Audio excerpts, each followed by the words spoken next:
Ladies and gentlemen, we are back on the early edge, and it's time to talk some golf.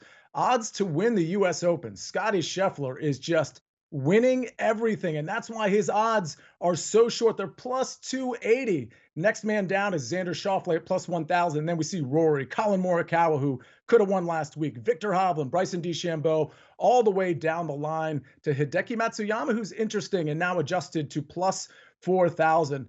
Well, let's bring in some of our golf experts here at CBS and SportsLine. None other than Mike McClure, who you've seen, and Patrick McDonald, of course, who I do a show with on the early wedge. Gentlemen, listen, we'll get to the outrights in a second. We'll get to maybe a couple of long shots that we're considering. But Mike McClure, I want to start with you. I want to start with your favorite tournament matchup, because for those of you that don't bet a lot of golf, I mean, this is where a lot of the bread is buttered, if you will. This is where a lot of the consistent money can come in, not necessarily on outrights, but on matchups. What's your favorite matchup so far at the U.S. Open, Mike? Sia, one jumped off the page immediately to me, and it's Dean Burmeister versus Dustin Johnson. I'm on Burmeister here. And, you mentioned head to heads being where you typically bet a lot in golf. That is especially true because some instances you're betting on a player, some instances you're betting against a player more so than on the other side. This is an instance where I'm betting on a player and against a player. I'm also betting DJ to miss the cut here at plus 150, but I love this matchup for Burmeister. Doesn't carry the name value that Dustin Johnson does, especially in a major. But DJ, to me, just the current form, not great, doesn't seem highly motivated. Burmeister is a great fit. He's a lot like JT, in my opinion, where the question mark is going to be the putter, but we know that he's going to be good off the tee. We know he's going to be solid around the green, and he's just in great current form here. So I like him minus 120. He is the favorite for a reason in this matchup over Dustin Johnson. Patrick McDonald, I did you a disservice by going to Mike McClure first because you had a bunch of picks to choose from. You settled on, is it the same exact pick, Patrick McDonald?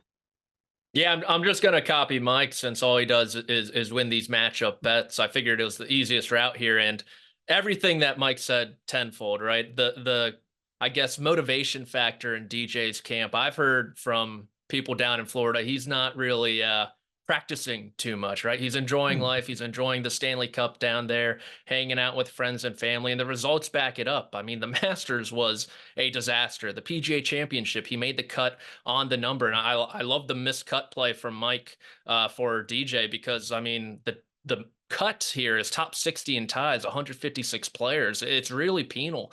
And then on the Dean Burmeister side of things, 7 straight top 20s, a win at a very difficult golf course like Trump National Doral. He played great at the PGA Championship. So I think totally the name values with DJ, but the actual values with Dean Burmeister in this one. Yeah, I like that play quite a bit. I'm going to be jumping in on that one. We'll make it 3 for 3. I'm going with a different matchup, though. I'm going with Hideki Matsuyama over a guy who probably has a little bit more name recognition than him.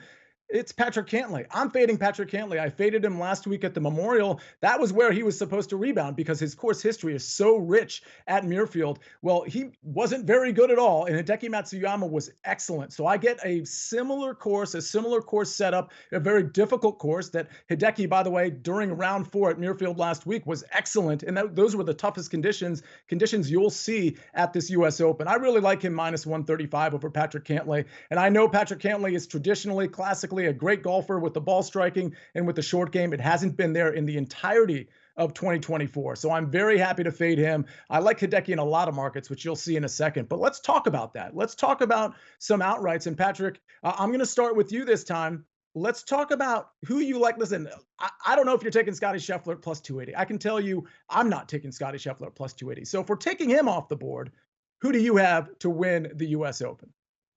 Well, I like Hideki Matsuyama in a lot of markets as well, Sia, including this one. He is my pick to win the 2024 U.S. Open. You look over the last 12 months, there are 2 men who rank inside the top 10 in terms of strokes gained approach and strokes gained around the green.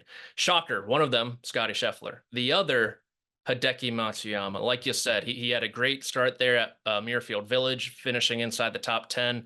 There were some concerns, I guess, about his status, right? He hasn't played too much this spring after a great start to the year. Only the Masters and the PGA Championship before his place at Jack's place. But I think he squashed all those concerns with his play. He's a great long iron player, great in terms of bogey avoidance, proximity from over 200 yards. He's among the leaders, and he's a guy who has proven in firm and fast conditions he can hit it high enough and he can get the job done. So I like Hideki to get it done this week.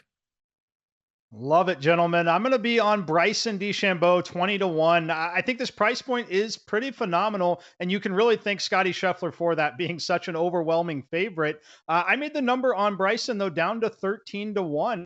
I love Bryson in these particular spots. Unlike someone like Dustin Johnson from the Live Tour, Bryson DeChambeau is someone who absolutely is taking everything very seriously. He is completely locked in and focused. He cares about 4 to 5 tournaments per year. This is definitely one of them. And he's got the skill set. He's excellent off the tee. We know that he's long, can bail himself out in certain situations, but he's still solid around the greens, solid with the putter. And again, just a big game hunter. He is going to be relevant here. He does put a lot of pressure on himself, but he's been able to live up to it at this particular point. So I like Bryson here, 20-1. Yeah, Mike and Patrick, I'm realizing now, looking at all this, that we have a lot of overlap, which we'll hear and see in just a few minutes.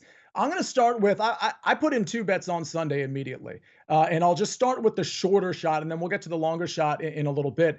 I like Colin Morikawa. I was on him last week at 14-1. I also played him in the without Scotty Scheffler market at plus 1,000. So we cashed that ticket. I really wanted to cash the outright, but listen, I do think what people succeeded with last week at the Memorial is going to be similar to what they're going to need this week at the U.S. Open. I'm not saying the courses are carbon copies of each other, but I am saying the ball striking needs to be good. You probably want to be accurate off the tee. You're going to need to have the short game. You're going to need to have a putter that's working. And Colin's been checking those boxes for a few tournaments in a row now. So I think Colin Morikawa at plus 1,600, or in some markets, it might be plus 1,400. I think he can run this thing back and be in contention on Sunday afternoon with Scotty or whoever else is out there. I think Colin's due to win. So I like him in that plus 1,600, plus 1,400 range.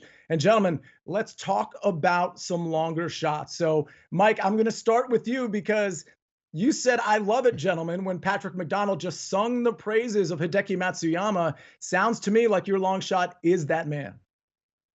It is, yeah, and I know it's always questionable. What do we consider a long shot, right? For me, it's always 50-1 is that cutoff. I know that we all three jumped on this on Sunday and Monday when it was 50-1. So that's why I'm giving it here. If you want the true long shots, you can head to SportsLine. I've got 3 of them up at triple digits on each one. But for me, Matsuyama 50-1. I backed him one other time this season. He won the event 90-1.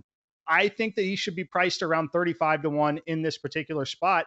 And I could make the case that he could be all the way up to 20. That's how much I love the course fit for him. The question mark just comes in around some of that health, but he's top 5 in total strokes gained. He's the best player in this field around the greens, solid on the approach, especially with those long irons that you guys have both mentioned. I think this is a great spot to back Hideki. I obviously understand why the price point where it is when you've got a guy like Scotty playing how he is. You've got Bryson in form. You've got Colin in form. The win equity, sure, you can question it, but I would be stunned if Hideki Matsuyama was not in the top 10 on Sunday competing for a win here. I'll take him 50-1. Yeah, there's certainly a lot of variance with this course, but when it comes to a difficult course, I really like where Hideki measures up or how he measures up against the rest of the field. So I guess in golf, especially at a very difficult course, anything can happen. But to your point, Mike, I'm glad you brought it up because I also like him at 50-1. He's also my long shot. And Patrick, I know you have a longer shot as well that you're going to share with us. But to your point, Mike, I like him in the top 20 market. I like him in the top 10 market when it comes to Hideki. And so I think you can kind of use that laddering approach if you want and hit him in the top 10 market, maybe in the top 20 market, maybe in the top 30 market as well. There's a lot of different ways to play golfers that you really like this week. And I think Hideki should be firmly inside the top 20. I know I'm betting him in that particular market. Patrick, last week in DFS, I was on Russell Henley, and he was okay. I thought the ball striking was a little messy, but I loved him last week as a course fit. And I got to think if I loved him last week, I should probably love him this week. Well, you love him a little bit more than I do, correct? Of course. It doesn't take much for me to hop on the Russ bus, right? This guy can do everything. He's one of the most accurate drivers in the game. Tremendous long iron player. Like we said, that's going to be hugely important this week. Great around the green as well. He's from this part of the country. Should be comfortable on the Bermuda there at Pinehurst #2. And this year, finally, he's got the putter rolling in the right direction. That's been a bit of a bugaboo over the past couple seasons, but it looks like vintage, old rookie like Russell Henley on the greens. And you look at his U.S. Open history, 2 top 15s in his last 3. One of those at Torrey Pines a few years ago, he was the 18, 36, and 54 hole leader right there in the mix. And I think he can do something similar this week. I know distance is going to be somewhat important out there, 7,500 yards, only a par 70. You would think the big hitters would have an advantage, but I'm hoping the firm and fast conditions of Pinehurst will allow someone like Russell Henley to kind of compete in this field. So give me him at 90 to 1. I think he has a real chance to surprise a couple people this week.